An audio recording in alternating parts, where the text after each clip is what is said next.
Pada umur 28 tahun, J.K. Rowling pernah nyaris bunuh diri, namun ia mengurungkan niatnya karena ia mengingat anaknya yang masih kecil.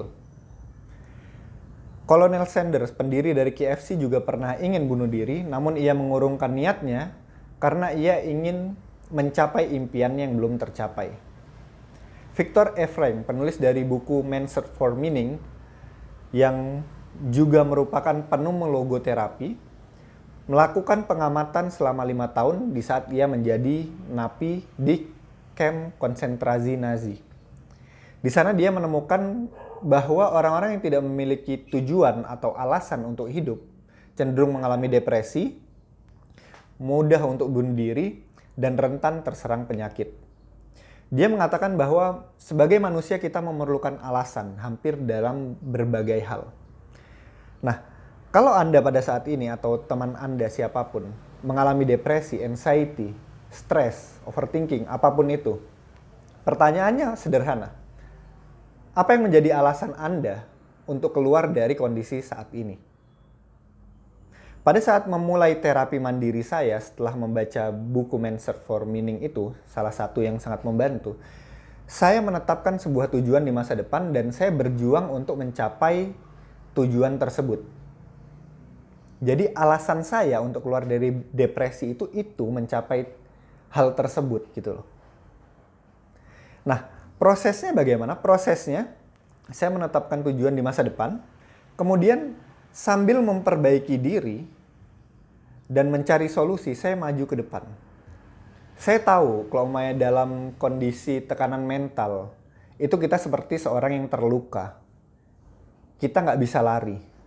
Yang saya lakukan adalah, saya berjalan pelan sambil bolak-balik memperhatikan lukanya, merawat luka tersebut.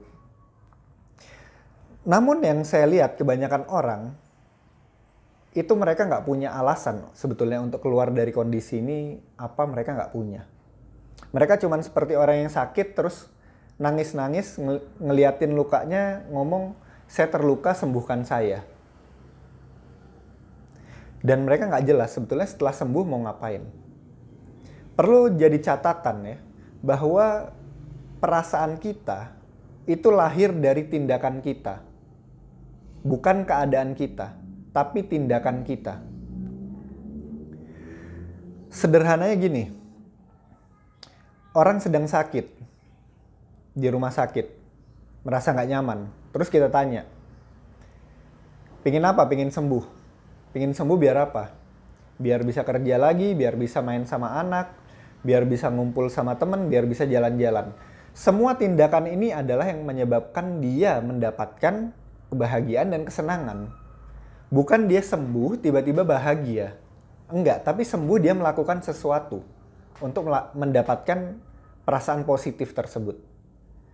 Nah, kalau dalam kondisi depresi, anxiety, pada saat ini orang nggak punya tujuan, sudah pasti dia nggak punya serangkaian tindakan yang bisa membuat dia merasa bahagia. Sekarang bisa aja orang disembuhkan pergi ke terapis. Oke, ilangin terapinya. Yang masa lalunya bebannya dihapuskan semua. Tapi pada saat ini setelah dia sembuh, oke, sembuh. Pada saat ini bingung dia. Mau ngapain aku ya? Emang bisa merasa bahagia? Tanpa melakukan apapun, bingung mau ngelakuin apapun, emang bisa bahagia?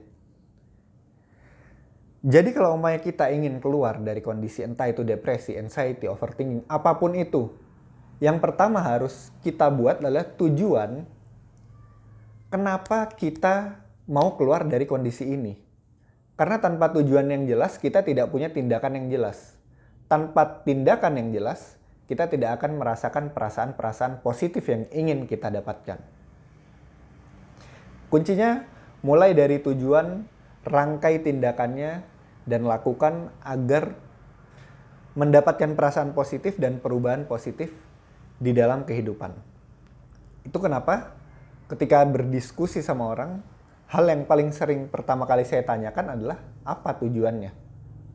Nah sekarang, kalian yang mengalami depresi, anxiety, apa tujuan kalian untuk keluar dari kondisi depresi dan anxiety? Apa tujuannya?